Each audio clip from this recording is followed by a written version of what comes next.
الأمور قد انتهت هنا في ملعب اللقاء. أنا سمير المعرفي كنت معكم واصفا ومعلقا لهذا اللقاء، لكن هناك بقية مع الزملاء في الاستديو بعد فاصل إعلاني برفقة الزميل طلال الكواري. إلى الملتقى. سيداتي سادتي، في هذه المباراة هو منير الحدادي لاعب برشلونة اللي أحرز الهدف الثالث. نروح لخالد القحطاني. Thank you very much about you. محمد، أنت تحكي مغربي؟ طيب ليش ما تحكي معنا على الهواء مغربي؟ ما كان فاهمش بزاف. مش فاهم بزاف بس بتحكي شوية. كيفاش؟ تحكي عربي، بتحكي عربي ولا لا؟ شوية شوية بس ما شاء الله عليك، يعني من أصول عربية وبتلعب في برشلونة. المفروض أنك يعني تكون معنا في أرض عربية، المفروض إحنا نفتخر في لاعب مثلك.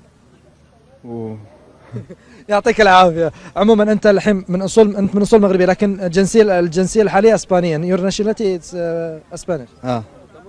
يعطيك العافية وموفق بكل تأكيد في القادم بكل تأكيد.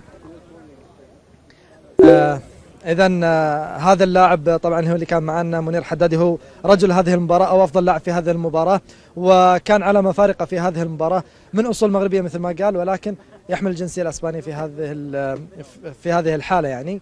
وطبعا يشرفنا في كل الحالات أنه لاعب عربي يكون في فريق برشلونة. نتمنى له التوفيق بكل تأكيد في القادم بكل